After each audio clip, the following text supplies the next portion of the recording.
تنویر احمد تیماپوری کا ایک افسانہ نگہبان پیش خدمت ہے۔ حادثے کے بڑے دیر بعد جب اس کی آنکھ کھلی تو سب سے زیادہ تعجب خاتم کو اپنے زندہ ہونے پر ہوا تھا۔ بلا شبہ وہ دھماکہ کچھ ایسا ہی تھا جیسے سور اسرافیل کو مختصر کر کے کسی نے اس کے سر پر پھوڑ دیا ہو۔ آسمان جیسے پھٹ گیا تھا، جیسے قیامت نازل ہو گئی ہو۔ سب کچھ تتر بتر تھا۔ پہلے تو ٹٹول کر اس نے اپنے سارے کل پرزوں کو سلامیت کا یقین کر لیا، پھر اچٹتی سی ایک نظر اپنے اطراف میں ڈالی۔ وہاں اندھیرے اور اجالے کے بیچ کوئی ملجوگی سی کیفیت تھی۔ سب کچھ نظر آتے ہوئے بھی کچھ سمجھ نہیں آ رہا تھا۔ وہ چاروں طرف سے بند جگہ میں گھرا ہوا تھا۔ کوئی رخنہ، کوئی روزن، کوئی روشن دان نہیں تھا۔ وہاں کبھی کبھی اٹھنے والی بچے کی کلکاریاں اپنے رب کو یاد کرتی ہوئی عورت کی سرگوشیاں قبرستان والی کیفیت کو جھٹلا رہی تھی۔ دھماکہ اور مابعد حالات وہاں سب کے اوسان خطہ تھے۔ شاید وہ کسی جان لیوا حادثے کا شاخسانہ تھا یا پھر کسی نئے اسامہ کا کارنامہ۔ بہرحال 15 منزلہ عمارت وہاں دیکھتے دیکھتے ملبے کا ڈھیر بن چکی تھی۔ گراؤنڈ فلور کے ایک اپارٹمنٹ کے کسی کمرے میں معجزاتی طور پر بچی ہوئی یہ 3 زندگیاں سانسوں کی ڈوریوں کو بنائے رکھنے کے لیے نبرد آزما تھی۔ زندگی کی یہ موت جیسی صورتحال اس کے لیے بالکل نہیں تھی۔ اس کی عمر اور تجربہ بھی شاید اتنا نہیں تھا کہ ان کو سمجھے اور سنبھالے۔ حالات 48 گھنٹوں بعد بھی جوں کے توں تھے۔ اوپر اور باہر سے آنے والی بچاؤ عملے کی بلڈوزر اور بڑی مشینوں کی گن گرج بھی جوں کی توں تھی۔ اس ایک کمرے کے علاوہ ان تینوں کے پاس نہ کوئی راستہ، نہ جائے پناہ۔ شاید ساری عمارت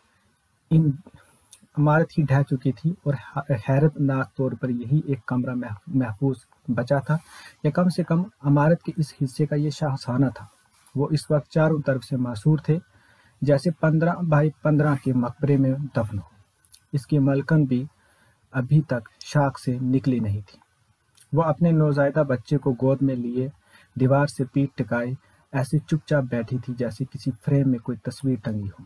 اس کا بے حس و حرکت جسم، اس کے جذبات و احساسات سے خالی آنکھیں، اس کا چہرہ جو زندگی کے رمق سے بے بہرا ہو کر سفید ہو چکا تھا، اور بھوکا تل ملاتا بچہ، یہ سب خاتم کو بہت بے چین کرنے کے لیے کافی تھا۔ ایسی باتوں سے بیکل ہونا اس کے ڈی این اے میں تھا۔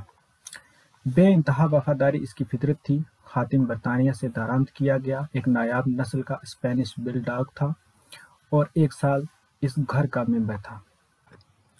تیسرے دن کی دوپہر ہو چکی تھی۔ وہاں بجلی بھی نہیں تھی۔ بیڈ روم سے متصل باتھ روم میں البتہ ایک پائپ موضوعاتی طور پر ٹوٹنے سے رہ گیا تھا، جس کا پانی برائے نام پینے کے لیے استعمال ہو رہا تھا۔ عورت اور خاتم تو خیر موت کو کچھ دن اور دھتا بتا سکتے تھی۔ مسئلہ بچے کا تھا اور بڑا گمبھیر تھا۔ وہ نوزائیدہ تھا۔ اس کے پیٹ کے سارے معاملات اس کی ماں کے پیٹ سے ہو کر ہی گزرتے تھے۔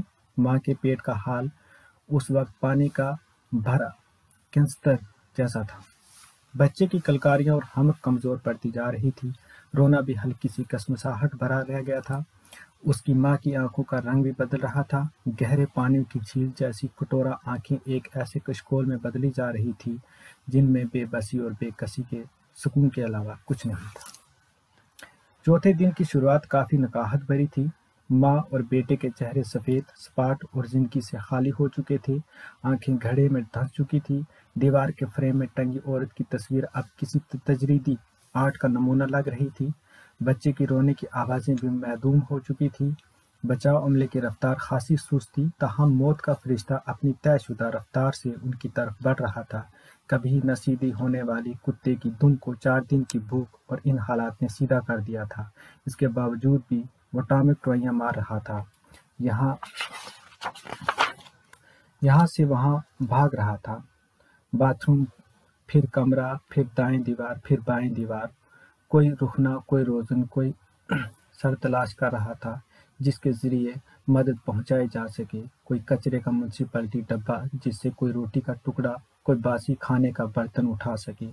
تھک ہار کر وہ اپنی جگہ پر آیا، کسی ڈھونکنی کی طرح پھولنے پچکانے والا کسی کا پیٹ بار بار رام دیو کی کپال بھارتی سا منظر پیش کر رہا تھا۔